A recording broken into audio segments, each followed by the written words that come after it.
All right, howdy, and welcome back to an episode of Film Asterisk. This is just kind of a special, quick episode where I want to talk about one of my favorite films, kind of similar to the think piece I did on Castle in the Sky last winter for my Japan cinema class. This is more in line, actually, with my stop motion class, a film review of a little film called A Town Called Panic. Pretty much my thesis here is that it's realism in form, abstract in narrative. So, the 2009 French language film A Town Called Panic stands as one of the more narratively abstract pieces of cinema that's been released in the stop motion style. The film itself is based on a French TV show of the same name, and in fact boasts being the first full-length stop-motion film to be shown at the Cannes Film Festival upon release, which is, I thought that was pretty cool. As an absurdist comedy with a meandering storyline, over-exaggerated visual gags, it somehow seems to also retain a certain level of accessibility for those who don't just spend their nights in dark, unpopulated alt film houses. This feels mostly attributed to the childlike orientation of the set design and concept. The film follows three characters: horse, Indian, and cowboy. The horse, simply named Horse, serves as the protagonist, and the constantly bickering childlike cowboy and Indian as his sidekicks. Though cheval, which is horse in French, often feels like he is adopting a part of a father figure or some parental kind of role. To start off the story, Cowboy and Indian forget Horse's birthday and attempt to buy a gift, which spirals the gang into a series of absurd situations, carrying them all over the world. And the physical figurines that are used in this film are really reminiscent of like the mid-century plastic toy figures often popularized through the cowboy Indian design. And at so many points, due to the static, exaggerated movements of the characters, the film feels like the creators are just playing make-believe with these figures, and happen to have a camera rolling. Like an intimate performance of unbridled creativity, something you would conceive of while maybe playing as a child, captured and brought to life on the screen. And these scenes are all backed up by the physicality of the backdrops and the props used as well.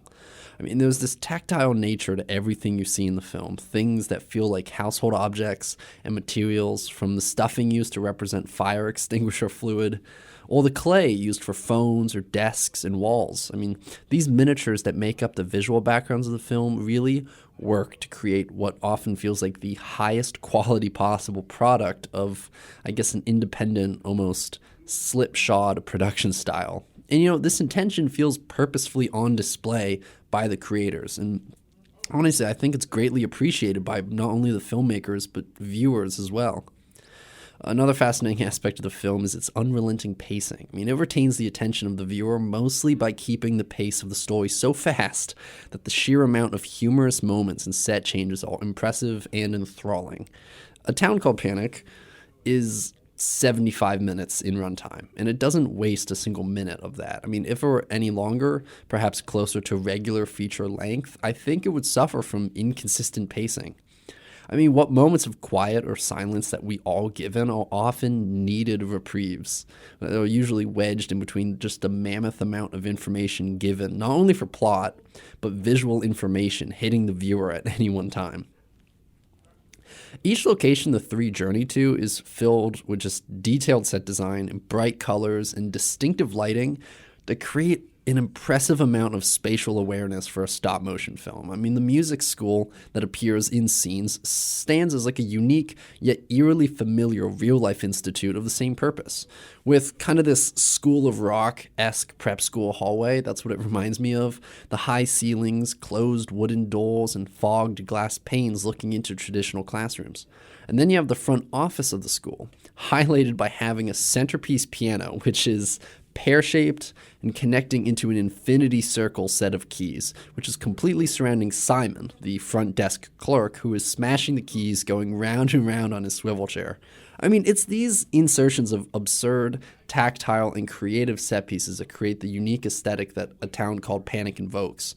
And the quick pacing is able to pack idea after idea just like this into really every moment of the film. And when one looks deeper into the narrative, there are interesting twists on old established narratives being executed. And mind you, most come off as just purely humorous. The main trio on a mission to reclaim their house are suddenly kidnapped in the South Pole by mad scientists. And these scientists start off invoking the traditional visual mad scientist character, the frazzled hair, lab coat, and kind of invoking these ideas of striving for some new invention for the betterment of mankind, but with such a questionable moral compass on achieving that betterment.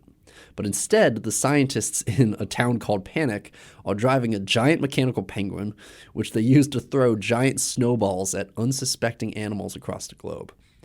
And the main three are forced to work as servants when accidentally being scooped up by their penguin-shaped machine. The mad scientist trope is really turned on its head here, I feel, by just this gaggle of powerful geniuses who only really use their resources and power to randomly assault animals with snowballs, purely for the absurd enjoyment of themselves and to revel in their own genius, embracing the mad half more than the scientist half included in their job title. A notable departure from, I guess, your Victor Frankensteins or your Dr. Jekylls of traditional literature. And this addition of ego to the mad scientist characters that informs their actions is just a really fun twist on an old narrative. Another fascinating example of this is actually kind of the undersea creature family, who are more or less antagonists of the story, though they serve as really only one of a couple pit stops that the trio encounters. But more so than any other of these characters, they do help the plot along, as they are the individuals that steal Horse, Cowboy, and Indian's house. Rather than being a beast to defeat, or the lackeys of some greater evil lurking beneath the water, the antagonistic undersea creature family are just a couple of siblings who steal the house because they and their mother are too lazy to build their own. I mean, upon discovery of their home, now being turned upside down and underwater, the main trio attempt to get it back, but are tricked again and again by the undersea creatures. Initially, the mother pretends to be on their side until she eventually leads them outside to be chased by barracudas. And eventually the trio respond by visiting an underwater hardware store for gear, dressing up as Santa to lure the undersea family out and trapping them under a boulder.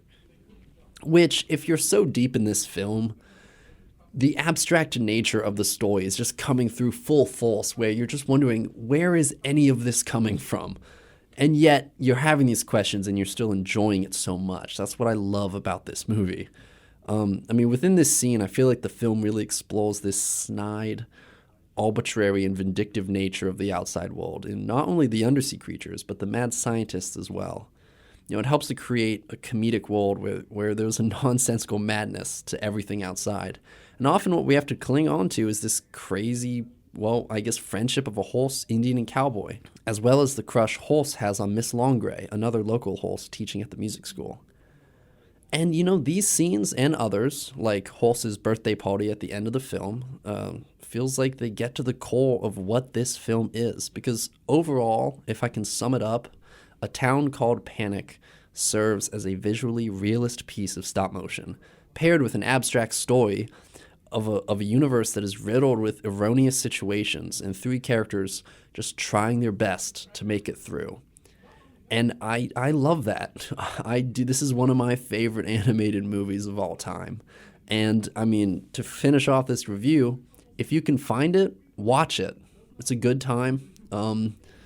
That's pretty much all I have to say on the matter. This is my film review of A Town Called Panic for my stop motion class.